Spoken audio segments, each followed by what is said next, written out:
जब भगवान विष्णु गरीब बच्चे की पुकार सुनकर धरती पर आए, दिल छू लेने वाली कथा।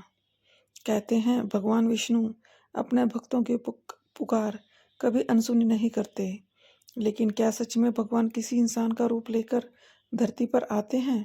आज की यह कथा एक ऐसे ही गरीब बच्चे की है जिसकी एक छोटी सी प्रार्थना सुनकर स्वयं हरि विष्णु ने अपने भक्त को उसकी मदद के लिए भेजा।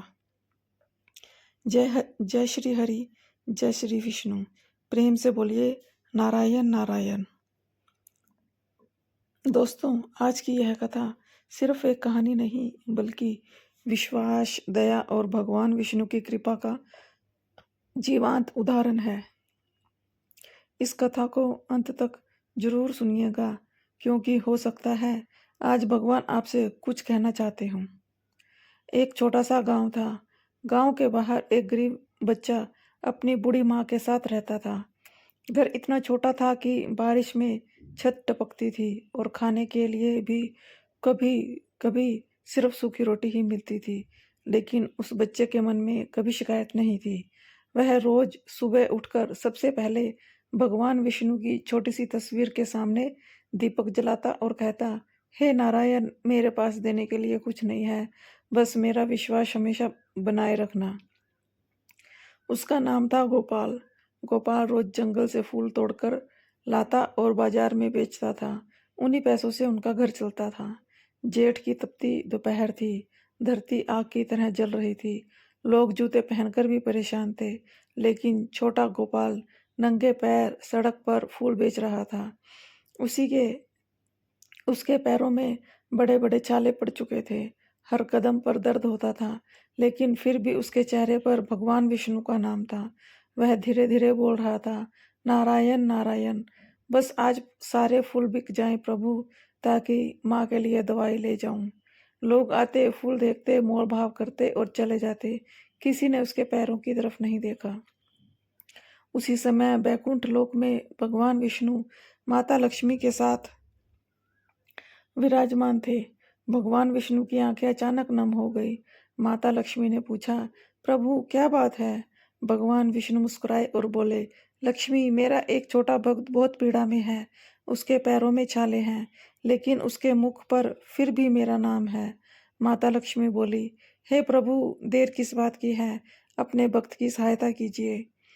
भगवान विष्णु बोले, मैं स्वयं नहीं जाऊंगा। आज देखता हूँ कि धरती पर कौन मेरे भक्त का सहारा बनता है। उसी समय बाजार में एक अमीर व्यापारी जा रहा था। उसने अचानक गोपाल के पैरों को देखा। जलते हुए पैर, धूल भरे हुए और आंखों में मासूमियत। व्यापारी का दिल कांप उठा। उसे ऐसा लगा जैसे कोई भीतर से कह रहा हो, इस बच्चे की मदद करो।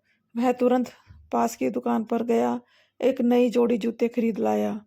उसने गोपाल के सामने जूते रख दिए और प्यार से बोला, बेटा ये पहन लो। गोपाल पहले तो घबरा गया, फिर धीरे से बोला, क्या ये मेरे लिए हैं? व्यापारी मुस्कुराया, हाँ बेटा, भगवान की तरफ से, समझ लो। गोपाल ने जैसे ही जूते पहने, उसकी आंखों से आंसू बहने लगे। वह दौड़कर उस आदमी के गले लग गया और बोला, आप भगवान विष्णु हो ना? व्यापारी चौंक गया। नहीं बेटा, मैं भगवान विष्णु नहीं हूँ। गोपाल मासूमियत से बोला, तो फिर आप भगवान विष्णु के दोस्त हैं क्या? क्योंकि कल रात मैंने रो रो कर नारायण से कहा था कि मेरे पैर बहुत दुख रहे हैं, बहुत जलते हैं। यह सुनते ही व्यापारी की आंखों भर गई। उसे महसूस हुआ जैसे सच में भगवान विष्णु ने उसे इस बच्चे की मदद के लिए भेजा हो। बैकुंठ में भगवान विष्णु मुस्कुरा रहे थे। माता लक्ष्मी बोली, प्रभु, आपने फिर अपने भक्त की लाज रख ली। भगवान विष्णु बोले, लक्ष्मी, मैं हर बार चमत्कार करके नहीं आता। कभी कभी किसी इंसान के दिल में दया बनकर भी उतर जाता हूँ। दोस्तों, भगवान विष्णु हर जगह हैं। जब कोई भूखे को खाना खिलाता है, किसी गरीब की मदद करता है, किसी रोते हुए इंसान को सहारा देता है, तब वही इंसान भगवान का रूप बन जाता है। कुदरत ने हमें दो रास्ते दिखाए हैं। किसी को दुख देकर आगे नहीं नहीं बढ़ा जा सकता। किसी का सहारा बनकर ही भगवान का प्रिय बना जा सकता है। उसी दिन गोपाल घर लौटा तो उसकी माँ ने पूछा, बेटा ये जूते कहाँ से आए?